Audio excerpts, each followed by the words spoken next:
The termination letter sat on my kitchen table like a coiled snake, its corporate letterhead mocking me with every glance. After 23 years of service, they'd condensed my entire career into 3 paragraphs of legal jargon and hollow pleasantries. Organizational restructuring. That's what Derek Hutchins called it when he summoned me to his glass-walled office on that gray October morning. 23 years, and I couldn't even get the decency of a private room. Half the junior staff watched through those transparent walls as their 58-year-old senior project manager received his death sentence. "Tom, you've been a valuable asset to Hutchins and Associates," Derek had said, his 34-year-old face arranged in what he probably thought was sympathy. According to YouTube analytics, 99.6% of viewers are not subscribed. That's a huge number. By subscribing the channel that is completely free, you'll help support the channel and never miss fresh content. But we're moving in a new direction. We need fresh perspectives, people who understand emerging technologies and modern project management methodologies. Fresh perspectives, modern methodologies. Code words, we both knew it. I literally implemented the BIM software integration that saved us $2 million last year, I'd replied, keeping my voice steady even as my hands trembled. I've trained every project manager in this office, including you. Derek's expression had shifted then, revealing something cold beneath the professional veneer. And we appreciate that, Tom. But the construction industry is changing rapidly. We need people who can keep up. People who can keep up, not old people, not people like me, with their reading glasses and their preference for phone calls over Slack messages. Not people who remembered when Derek's father-in-law, Senator Richard Pemberton, had cut the ribbon at our headquarters opening, back when Derek was still in college. That connection, Derek's marriage to Melissa Pemberton 3 years ago, had transformed him from a competent project manager into the company's youngest executive director. Suddenly, Hutchins and Associates was landing state contracts we'd never qualified for before. Projects that required specific certifications we somehow obtained overnight, bids that we won despite not being the lowest bidder. I'd noticed things. Of course, I'd noticed things. 23 years in construction management teaches you to spot when the numbers don't add up, when materials are being invoiced at inflated prices, when subcontractors appear out of nowhere with no track record but somehow always deliver exactly at budget. The state highway expansion project had been the most obvious. $68 million awarded to us despite our lack of experience with projects that scale. I'd been assigned as the senior oversight manager, which meant I saw everything. Every invoice, every change order, every midnight revision to the budget reports. I saw the phantom consulting fees paid to shell companies. I saw materials purchased from suppliers owned by Senator Pemberton's former staffers. I saw the subcontractor who billed $300,000 for environmental assessments that were never performed. And like a fool, I'd believed in the system. I'd documented everything meticulously, thinking that when I brought it to Derek, he'd be grateful, that he'd want to fix it before it became a scandal. Instead, 2 weeks after I'd handed him my preliminary findings, I was sitting in HR being told my services were no longer required. "You'll receive 6 months severance," Derek had said. "More than generous considering your performance issues over the last year." Performance issues. That was a new invention. My last 3 reviews had been exemplary. Sign the separation agreement, Tom. It includes a comprehensive non-disclosure clause and a non-disparagement provision. Standard stuff. Standard stuff that would prevent me from ever talking about what I'd found. That would brand me a disgruntled ex-employee if I tried. I'd signed it. God help me, I'd signed it because I was scared. Because I had a mortgage and Karen's medical bills from her cancer treatments last year. Because at 58, the job market looks at you like you're already dead. That was 4 months ago. 4 months of sending out resumes into the void. 4 months of interviews where fresh-faced HR managers looked at my silver hair and told me I was overqualified. 4 months of watching my savings evaporate while Derek Hutchins's smiling face appeared in industry magazines, talking about Hutchins and Associates' explosive growth. 4 months of rage slowly crystallizing into something colder, harder. The breakthrough came on a Tuesday afternoon when I was scrolling through LinkedIn in my home office, the spare bedroom where I'd exiled myself so Karen wouldn't see how many job rejections I was collecting. A news alert. Federal investigation launched into state transportation contracts. My heart had started pounding before I'd even finished the headline. The article was brief, carefully worded, but the implications were clear. The U.S. Attorney's Office was looking into potential fraud in several state-funded infrastructure projects awarded over the past 3 years. The highway expansion was mentioned by name. I'd sat there for 20 minutes, staring at my reflection in the darkened computer screen, listening to Karen moving around downstairs, thinking about the file folders currently buried in my basement storage. Before I'd left Hutchins and Associates, I'd made copies.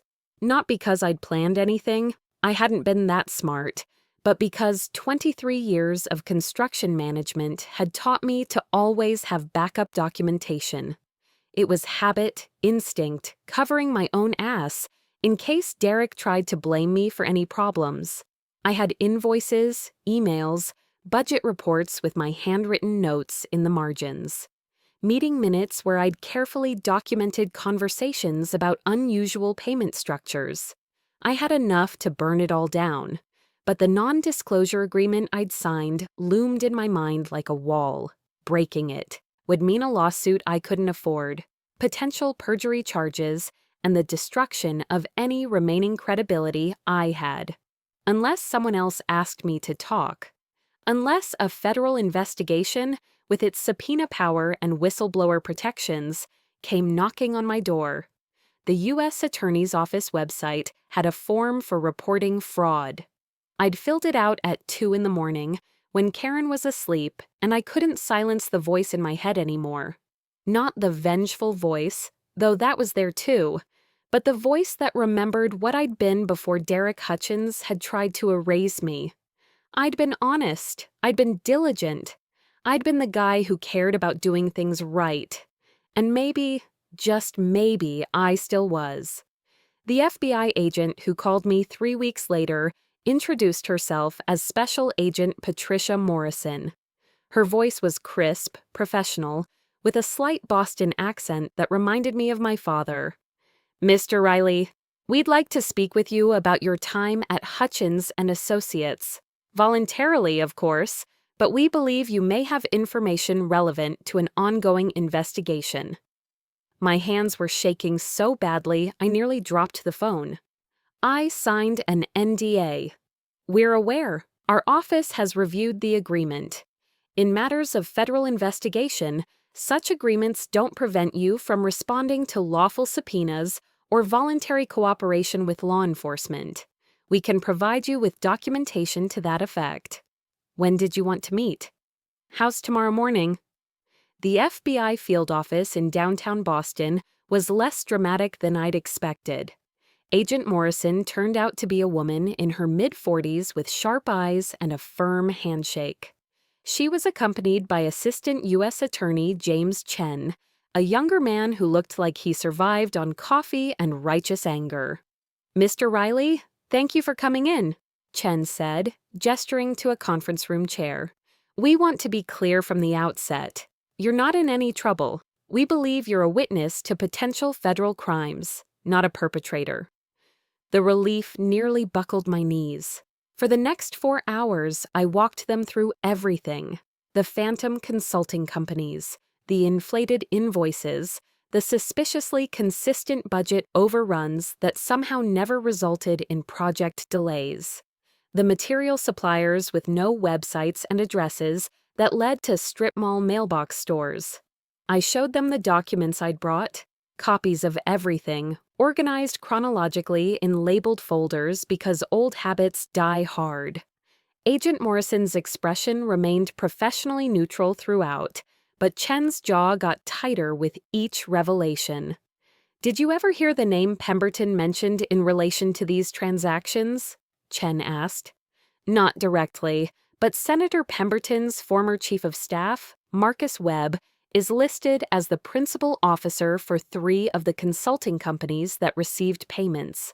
And one of the material suppliers is owned by a company that shares an address with Pemberton's family trust." "You just happen to know that?" "I didn't just happen to know anything. I looked. When you've been doing this as long as I have, you develop instincts for when something smells wrong. And I spent a lot of sleepless nights Googling names and cross-referencing business registrations." Chen leaned back in his chair. "Mr. Riley, how would you feel about testifying before a grand jury?" The question hung in the air between us. This was the moment, the point of no return. I thought about Derek's face when he'd fired me, the casual cruelty of it, the way he'd made me sign away my dignity, along with my employment. I thought about Senator Pemberton, who I'd met exactly twice. Once at that ribbon cutting 15 years ago, and once at Derek's wedding. A glad-handing politician who'd looked through me like I was furniture both times. I thought about Karen, who'd held me while I cried after that first month of job rejections. Who'd told me it wasn't my fault, that I'd done nothing wrong, even as I'd felt like a failure. And I thought about the person I used to see in the mirror, the person who did the right thing. "I'll testify," I said. "What do I need to do?" The next 2 months were a blur of preparation. Agent Morrison became a regular presence in my life, conducting follow-up interviews, helping me organize documentation, preparing me for the kind of questions defense attorneys would ask. "They're going to try to discredit you," she warned during one of our sessions. "They'll paint you as a disgruntled ex-employee with an axe to grind. You need to stay calm, stick to the facts, and don't let them provoke you into emotional responses." "I can do that." "Can you? Because if Derek Hutchins' attorney suggests you were fired for incompetence or implies you falsified these documents out of spite, you need to maintain your composure." I'd smiled grimly.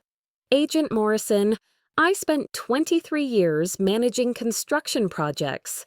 I've had union reps scream in my face, contractors threaten to sue me, and city inspectors tell me my work was garbage. I think I can handle some lawyer." She'd returned the smile. "Good, because this is going to get ugly." She wasn't wrong. The grand jury testimony itself was less dramatic than I'd anticipated. A room full of ordinary citizens listening while I explained the intricacies of construction billing fraud. Chen walked me through the documents methodically, establishing the timeline, showing how payments flowed from state contracts through shell companies and back to entities connected to Senator Pemberton. The indictments came down 3 weeks later. Derek Hutchins, Marcus Webb, Senator Richard Pemberton himself, 5 other executives and political operatives. Charges ranging from wire fraud to bribery to conspiracy to defraud the United States. The news broke on a Wednesday morning. By Wednesday afternoon, my phone was ringing off the hook. Reporters, former colleagues, Karen's sister calling to ask if we were in danger, and Derek Hutchins' attorney demanding that I contact him immediately. I blocked the number. What I couldn't block was the media firestorm. By that evening, my name was public. Former Hutchins and Associates Manager Thomas Riley appeared in every news story, identified as a key witness in the federal fraud case. The backlash started almost immediately. Someone leaked my separation agreement to a friendly journalist. The story that ran the next day painted me exactly as Derek's lawyers wanted. a disgruntled ex-employee who'd been fired for performance issues and was now seeking revenge through false accusations. Thomas Riley was terminated for cause after a series of project management failures, a Hutchins and Associates spokesman told the press. His subsequent actions appear motivated by personal animosity rather than any genuine concern for justice. Former colleagues I'd mentored, people I'd trained, people whose careers I'd helped build, went on record calling my character into question. Tom was always a bit paranoid. One project manager told a reporter, always seeing conspiracies where none existed. The industry publication that had once featured my work on sustainable construction practices published an op-ed titled, "When Whistleblowers Become Weapons, the Problem with Disgruntled Employees." Karen found me in my office that night, staring at my laptop screen, reading comment after comment calling me a liar, a fraud, a sad old man who couldn't accept that his time had passed. "Turn it off," she said gently, closing my laptop. "None of this matters." "Doesn't it? They're destroying my reputation. Who's going to hire me after this? I'm now the guy who testified against his employer. I'm toxic." She sat down across from me, her expression fierce. "You know what I remember about when you came home that day you were fired? You looked broken, not sad, broken, like they'd taken something fundamental from you. And every day for months, I watched you try to convince yourself that you deserved it somehow." "Karen, you did the right thing, Tom. Maybe it was also revenge. Maybe you wanted to hurt them. I don't care. You told the truth about crimes that were being committed, real crimes that stole taxpayer money. That matters more than what some keyboard warriors think." I wanted to believe her, but the pressure kept building. Derek's legal team filed a civil lawsuit against me for breach of the separation agreement, seeking damages of $5 million. The complaint was filed publicly, ensuring maximum media coverage of their allegations that I'd maliciously breached confidentiality agreements to pursue a vendetta. Senator Pemberton went on television, looking grave and disappointed, talking about politically motivated prosecutions and character assassination by disgraced former employees. And then someone spray-painted "traitor" across my garage door. Karen wanted to call the police. I told her not to. Bother. What would they do? The vandalism was probably some random kid who'd seen my name in the news, not a credible threat. But I started sleeping poorly, started jumping at unexpected sounds, started wondering if I'd made a terrible mistake. Agent Morrison called to check on me. "How are you holding up?" "I've been better. They're pretty good at making me look like a vindictive asshole." "That's their job. Don't let them get in your head. The documents speak for themselves. You know that. The forensic accountants have confirmed everything you told us. This case isn't about your credibility anymore. It's about the paper trail." "Then why do I have to testify at trial? Why not just submit the documents?" "Because juries connect with people, not documents. They need to see someone who was there, who can explain what these numbers mean in human terms. And because you're credible, Tom, I know you don't feel like it right now, but you are. Derek's lawyer is going to crucify me on the stand. Probably, but we'll prepare you. And the truth is still the truth, no matter how many ways they try to spin it."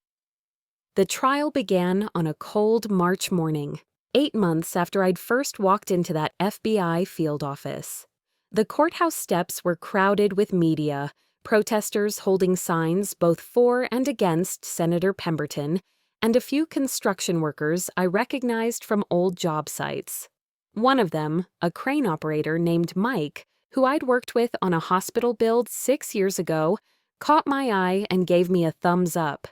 It was the first gesture of support from my old industry that I'd received, and I felt my throat tighten. Inside, the courtroom was packed. Derek sat at the defense table with his attorneys, wearing an expensive suit and an expression of wronged innocence. He didn't look at me. Senator Pemberton sat at another defense table, his white hair perfectly coiffed, his manner radiating the gravitas of 20 years in public office. He did look at me, a brief, dismissive glance that said I was beneath his notice. I was called to testify on the third day. The prosecution went first. James Chen walked me through my background, establishing my credentials, my length of service, my expertise. Then we moved to the documents. Mr. Riley, can you identify this invoice? Yes, that's an invoice from Clearwater Consulting for environmental impact assessment services on the Route 95 expansion project. And was this assessment actually performed? No. I reviewed the contract specifications. No environmental assessment was required or scheduled for that portion of the project, but the invoice was approved and paid. Who approved it? The approval signature is Derek Hutchins. We went on like that for hours, invoice after invoice, contract after contract. My careful documentation forming a narrative of systematic fraud. Then it was the defense's turn. Derek's attorney was a man named Richard Blackstone, from one of Boston's most prestigious firms. He approached me with the confidence of someone who destroyed stronger witnesses than me. Mr. Riley, you were fired from Hutchins and Associates, weren't you? I was terminated, yes, for performance issues, according to your separation agreement. That's what the document says. But you don't believe that was the real reason? I know it wasn't. My performance reviews were all excellent. The performance issues appeared only after I started asking questions about irregular billing. Or perhaps, Blackstone said smoothly, the performance issues appeared after you began making errors in judgment, becoming paranoid, seeing conspiracies where none existed. Isn't it true that several of your colleagues reported concerns about your work quality in the months before your termination? Several colleagues who received promotions after I was gone, you mean? Chen objected to the editorializing, but I'd made my point. Blackstone shifted tactics. You signed a non-disclosure agreement, didn't you? Yes. An agreement you then violated by taking confidential company documents and providing them to federal authorities. I was served with a federal subpoena. I complied with lawful legal process. Only after you'd already contacted the U.S. Attorney's Office yourself. Only after you'd already made the decision to try to harm your former employer. I contacted the U.S. Attorney's Office to report crimes. Crimes I had evidence of. Crimes that were defrauding taxpayers of millions of dollars. Or what you perceived as crimes, colored by your anger at being terminated. I took a breath, remembering Agent Morrison's coaching. Stay calm. Stick to the facts. Mr. Blackstone, I didn't perceive anything. I have documented evidence of payments to shell companies. Invoices for services never rendered. Materials purchased at inflated prices from suppliers owned by Senator Pemberton's associates. These aren't perceptions. They're facts. Facts you claim to have discovered only after being fired. Facts I discovered months before being fired, which I reported to Mr. Hutchins and which resulted in my termination 2 weeks later. The exchange went on for another hour. Blackstone tried every angle, suggesting I doctored documents, implying senility, questioning my memory, painting me as a bitter old man clinging to relevance. But the documents were real. The forensic accounting was solid. And every time he pushed me toward an emotional reaction, I thought about Mike the crane operator giving me that thumbs up, and I stayed calm. When I finally stepped down, my shirt was soaked with sweat, but I'd held my ground. The trial lasted 6 weeks. Other witnesses testified, forensic accountants who'd traced the money, FBI agents who'd interviewed co-conspirators, even a few former Hutchins and Associates employees who'd been granted immunity in exchange for their testimony. The defense put on their case, arguing that the payments were legitimate, that any irregularities were simple accounting errors, that there was no conspiracy, just an ambitious company taking advantage of legal opportunities. Senator Pemberton took the stand in his own defense, delivering a passionate speech about public service and political persecution that had several jurors nodding. But then Chen cross-examined him, walking him through a series of emails found on Marcus Webb's seized computer, emails that made it very clear Pemberton had known exactly where the money was going and had personally directed several of the fraudulent contracts. The senator's composure cracked. For just a moment, the mask slipped, and the jury saw the calculating politician beneath the statesman facade. The jury deliberated for 3 days. When they returned, I was in the courtroom gallery, Karen beside me, her hand gripping mine so tightly I lost feeling in my fingers. On the count of conspiracy to commit wire fraud, we find the defendant, Derek Hutchins, guilty. On the count of bribery of a public official, we find the defendant, Richard Pemberton, guilty. Guilty, guilty, guilty. Not on every count. Pemberton was acquitted of one of the mail fraud charges, and Marcus Webb was found not guilty of conspiracy, though guilty of the underlying fraud counts. But guilty enough. Derek's face went white. Senator Pemberton sat rigidly, his attorney whispering urgently in his ear. I felt something release in my chest, a knot of tension I'd been carrying for almost a year. Not satisfaction exactly, not joy, just relief. It was over. The sentencing came 3 months later. Derek got 4 years in federal prison. Senator Pemberton got 7, though he'd likely get out earlier with good behavior. Marcus Webb got 18 months. Fines in the millions. Restitution orders. The complete dismantling of Hutchins and Associates, which filed for bankruptcy 2 weeks after the verdict. But the story didn't end there. A week after sentencing, I got a call from a boutique construction management firm in Providence. They'd followed the trial. They were impressed with my integrity and my documentation skills. They had a position if I was interested, senior consultant advising on compliance and risk management. We need someone who knows how to do things right, the owner told me. Someone who won't look the other way. That person seems to be you. The salary was less than I'd made before, but it was work, real work, the kind I could be proud of. More calls followed. Apparently, there was a market for whistleblowers with construction expertise. Companies wanted to prove they were serious about compliance, and hiring the guy who'd brought down a senator sent a message. I started sleeping through the night again. 3 months after that, I got an envelope in the mail. No return address, but the postmark was local. Inside was a single piece of paper, a printout of a news article about Derek's first day in federal prison, and a handwritten note. You were always better at the job than me. I just didn't want to admit it. Enjoy your victory. D. I stared at it for a long time, trying to figure out if it was genuine remorse or one final attempt to make me feel guilty. In the end, I decided it didn't matter.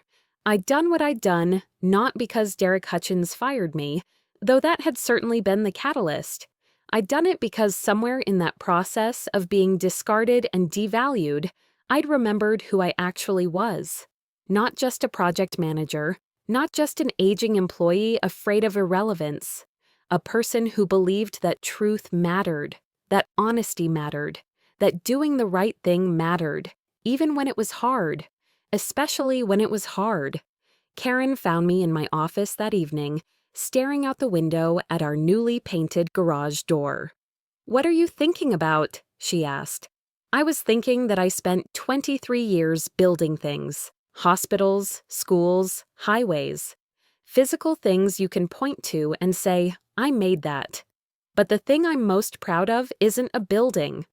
No, it's choosing not to look away. That's the thing I built that will last longest. She kissed the top of my head. For what it's worth, I'm proud of you too. Even though I put us through hell, especially because of that. Anyone can take the easy path. You took the hard one because it was right. Outside, the spring evening was fading to dusk.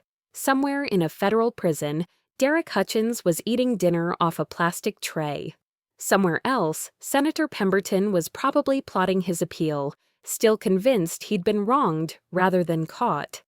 And here I was, 59 years old, employed again, my reputation battered but recovering, my conscience clear. Not the ending I would have written a year ago, but an ending I could live with.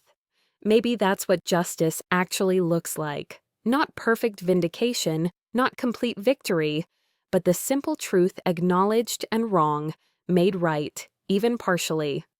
I turned away from the window and went downstairs to have dinner with my wife. The story was over. My life continued. And for the first time in a long time, I was okay with both of those things.